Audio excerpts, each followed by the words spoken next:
അപ്പോൾ ഈ 4 പേര് ഇന്ത്യയിൽ വന്ന് നമ്മുടെ ഇന്നസെൻ്റ് ആയിട്ടുള്ള ആളുകളെ കൊന്നൊടുക്കിയതിന് ഉള്ളൊരു മറുപടി ആയിട്ടാണ് നമുക്കിത് ചെയ്യേണ്ടി വന്നത് എന്നുള്ളതാണ്. അപ്പോൾ എത്രത്തോളം പാനിക് ആയിരിക്കും ആ നാട്ടിലുള്ള ജനങ്ങളൊന്നും കൂടെ ഒന്ന് ആലോചിച്ചാൽ മതി അല്ലേ.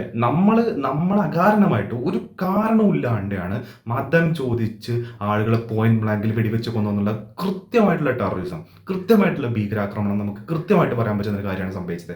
അതിനുള്ള മറുപടിയാണ് നമ്മൾ കൊടുത്തതെന്നുള്ളത്. പക്ഷേ അപ്പോഴും ഇന്നസെൻ്റ് ആയിട്ടുള്ള ഒരുപാട് ആൾക്കാർ ഇതിനകത്ത് ഇൻവോൾവ് ആവുന്നു എന്നുള്ളതാണ്. പക്ഷേ ആ കാഷ്വാലിറ്റീസ് ഒന്നും നമ്മൾ കൊടുക്കാൻ നിൽക്കുന്നില്ല.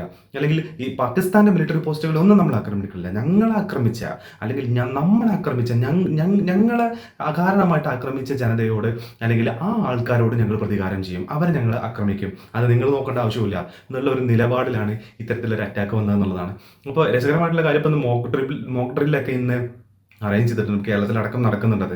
അപ്പോൾ മോക്ക് ഡ്രില്ലൊക്കെ നടത്തി കുറച്ച് സമയം എടുത്തിട്ടായിരിക്കും ഈ അറ്റാക്കും കാര്യങ്ങളൊക്കെ വരാമെന്ന് പ്രതീക്ഷിച്ചുകൊണ്ടിരിക്കുന്ന സമയത്താണ് അപ്രതീക്ഷിതമായിട്ടുള്ള ഇത്തരത്തിലുള്ള അറ്റാക്കുകൾ നടക്കുന്നത്. അതും സിങ്ക്രണൈസ്ഡ് ആയിട്ടുള്ള അറ്റാക്ക്, കര, വായു, അതേപോലെ തന്നെ നമ്മുടെ നേവി, ഇത്രയും എന്താ പറയുക നമ്മുടെ മിലിറ്ററിയുടെ ഒരു സിങ്കർണസ് ആയിട്ടുള്ള ഒരു ആക്ട് ആയിരുന്നു ഇവിടെ സംഭവിച്ചത് എന്നുള്ളതാണ്. അപ്പോൾ ഇത് കേൾക്കുന്ന സമയത്ത് ഓപ്പറേഷൻ സിന്ദൂർ, അതായത് ആ സിന്ദൂരം മായ്ച്ചു കളഞ്ഞ ആളുകളോട് പ്രതികാരം, അതിന് സിന്ദൂർ പേരിട്ട് തന്നെ എനിക്ക് തോന്നുന്നു അതുകൊണ്ടായിരിക്കും അങ്ങനെ ഒരു പേരിട്ടതെന്നാണ് എനിക്ക് തോന്നുന്നത്.